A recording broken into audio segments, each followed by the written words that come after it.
What's going on, fellow vets? Brian Reese here, the VA Claims Insider, coming at you live from Austin, Texas. And I'm sharing huge VA rating changes that I think are coming in CY 2024. Okay, I'm going to break this down in detail. There's 4 ratings and rating criteria that I think are going to change in 2024, and they could have massive impacts on veterans applying for disability benefits. Okay, so I want to get going right away in this and share what you really need to know. So first of all, I'm not accredited. I have nothing to do with the VA. Everything I'm talking about today is for informational and educational purposes only, y'all. And by the way, VA Claims Insider LLC makes no guarantee of results by using this video, website, or services, and your individual results may vary. What's the bottom line up front? Here it is, y'all. Huge changes are coming next year. Okay, CY 2024 and how the VA rates mental health claims, sleep apnea claims, tinnitus claims, and GERD claims. Those are the 4 I need you to be aware of. Okay, now, these were proposed in the Federal Register. Okay, they were out for comment. Comments closed. The comments have been closed for a long time. Okay. The VA is stating in the Federal Register that summer 2024 is the likely implementation. Now, I need to caveat that by saying nobody knows for sure, okay, when these might actually get passed or if they're going to pass at all. Okay, so that's my best guess. Okay, what does this mean for you? It means if you have any of these 4 conditions, y'all, get your claim in now. Okay, now a pro tip, if you already have a service-connected VA rating for one of these 4 conditions, you are grandfathered in. Okay, so regardless of the coming changes, all right, you're not affected by this update. Now, here's the summary of the major changes, and then I give my opinion next to all 4 of these. So mental health conditions, there are massive mega changes coming to the VA rating criteria for mental health. Okay, now I think it's actually going to be a good thing for veterans, and I'll explain why here when I break it down in detail. Respiratory conditions, massive changes to the way VA reviews and rates sleep apnea. I think this is bad for veterans. Stay tuned because I'm going to explain why. Ear, nose, and throat conditions, huge changes coming to how the VA rates tinnitus, okay, which is the ringing in your ear. I think that's a bad one for veterans. And then on the digestive systems issue, big changes coming to how the VA reviews and rates GERD. Okay, and I just put in here, meh, because I'm not sure yet how this is actually going to be implemented for GERD. So let's talk about the mental health summary of changes. The VA is proposing to adopt new evaluation criteria that, according to them, more accurately captures the occupational impairment. Okay, occupational impairment means work impairment caused by mental disabilities and provide more adequate compensation for the earnings losses experienced by veterans with service-connected mental disorders. Okay. The VA says the new criterion should generally lead to more generous compensation for veterans than the current ratings. Okay, again, maybe. And then this is my opinion. Overall, based upon what I'm reading, I think the mental health rating changes that are coming will generally allow for higher ratings for mental health with less stringent requirements to get a 70% rating for mental health and to get a 100% rating for mental health. Okay, I think more veterans are actually going to qualify for the 100% rating for mental health based upon these changes. The other thing that's changing is the VA is getting rid of the 0% rating for mental health. That is gone. Okay, under this new criterion, the minimum compensable rating for mental health is 10%. There is no longer a 0% rating for mental health. Now, here's the new criteria. Now, I could spend 24 hours talking about all this in detail, but obviously we don't have that kind of time. So the first thing I want you to look at is the rating percentages on the right-hand side, okay? Mental health ratings are now going to be rated at 10%, 30%, 50%, 70%, and 100%. The only change is the 0% criteria is gone. Okay, there is no more 0% rating for mental health. The others have stayed the same. What is the mega change to the VA mental health rating schedule is how mental health is going to be looked at and evaluated and then actually fit into this rating criteria. So I'm going to start in the top left and explain what this means. Okay, the general rating formula for mental disorders is going to change to include 5 domains. Okay, that's what they're calling them: cognition, interpersonal interactions and relationships, task completion and life activities, navigating environments, and self-care. Okay, those are the domains of function, okay, according to the new criteria. But then what's going to happen is there's actually criteria to assess the level of function within each of the 5 domains, okay, and that can be scored from 0 to 4. Okay, a score of 4 means significant total impairment, while a score of 0 is no difficulties at all. Okay, and then what's going to happen, and this is going to be up to the VA raters, I hope they get good training on this, is you actually evaluate the veteran's level of impairment in each domain, okay, based upon that scoring, and the number of affected domains in total. Okay, so then you can see what actually results in this. Okay, so 100% rating, you have a level 4 in 1 or more domains. Okay, or you have a level 3 in 2 or more domains. Okay, that's going to get you 100% rating. And again, my opinion is this is a more generous way to rate mental health.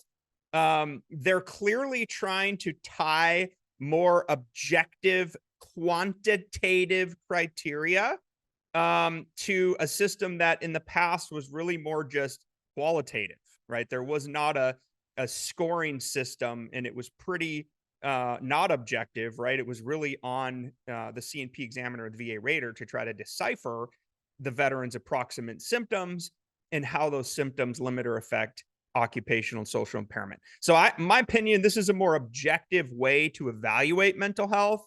It'll be interesting to see, though, how this is actually implemented. Let's talk about sleep apnea changes. So the 30% rating for sleep apnea is gonzo. Okay, no more. So now it's 0%, 10%, 50%, and 100%. But the biggest change, okay, they snuck this in there. They're ending the automatic 50% rating for sleep apnea if the veteran needs a breathing device like a CPAP machine. Okay, the most common VA rating for sleep apnea right now is 50%, meaning you have sleep apnea, it's diagnosed, service-connected, and you require the use of a CPAP or a breathing device. That's 50%. That is gone. Okay, and I'm going to show you the 50% rating criteria does not talk about a CPAP anymore. Here's what I think is going to happen. I think more veterans are going to be rated at 10% for sleep apnea with a CPAP. So here's the proposed changes. And I highlighted these in detail. Again, the 30% rating's gone. But take a look at the 50% criteria. Sleep apnea with ineffective treatment as determined by a sleep study, or unable to use treatment due to comorbid conditions and without end organ damage. Good grief. That's a lot of medical jargon. Okay. Here's what I want you to pay attention to. Nowhere in any of this criteria does it say anything about a CPAP.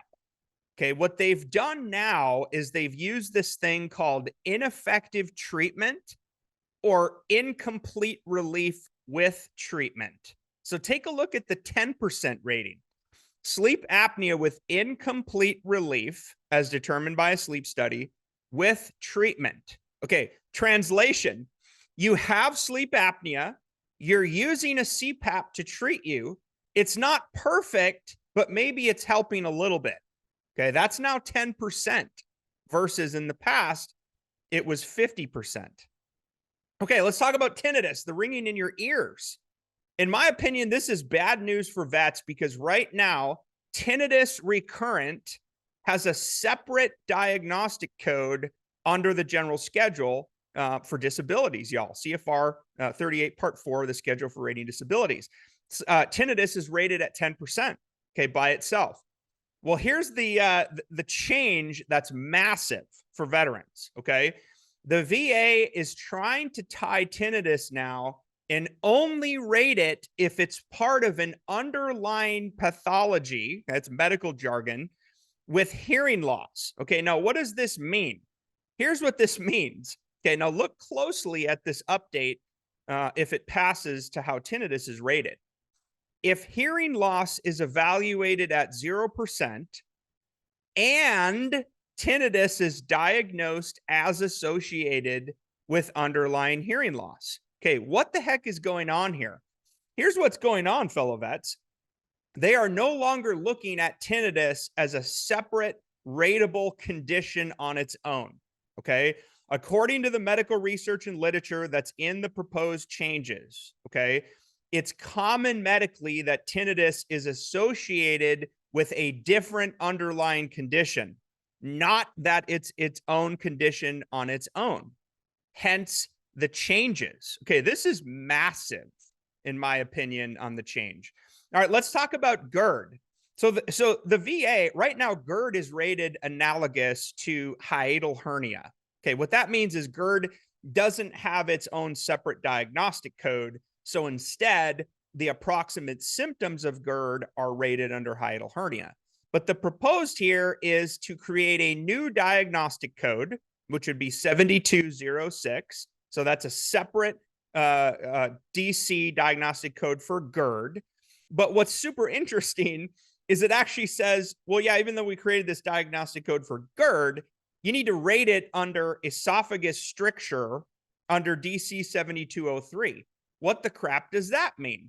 Well, here it is. So technically, you could now get a rating, a maximum scheduler rating of 80% for GERD.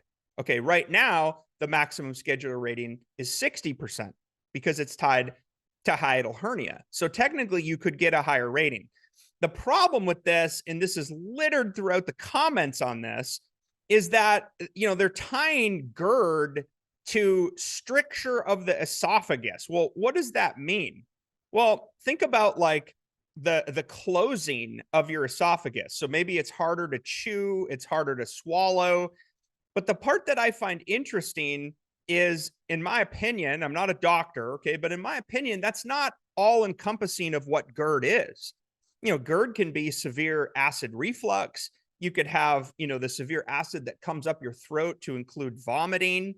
Perhaps you're losing sleep because of your GERD.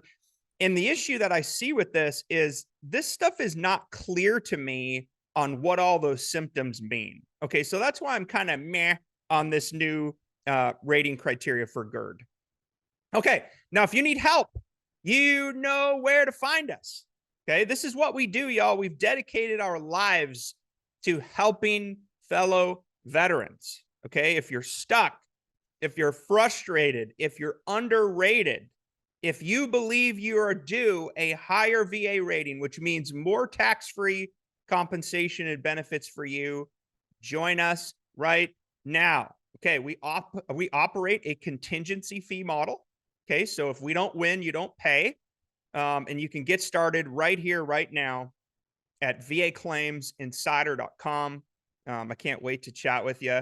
But fellow vets, I have a free bonus for you before we go today. Okay. This is my brand new secret guide. I want to help you unlock the secret. It's called the SEM Method Blueprint. Okay, I'm going to teach you how to win your VA claim fast, regardless of age, income, experience, or VA rating. I'm giving it to you for free. There's two ways to get it. Okay, you could go to the SEMmethod.com. Notice there's two M's in there. Again, the SEMmethod.com. You can enter your email and get it free. You can also secure it via text message. Okay, you can send a text to the number 678-506-7543. Okay, and the message you're going to send to that number is Insider Boom, all caps. Okay, and then follow the prompts. Again, this is my free gift to you. I think you're absolutely going to love it. Fellow vets, thank you for your service. Thank you for your sacrifice. God bless you and your family. I so appreciate you all. and we'll talk to you real soon.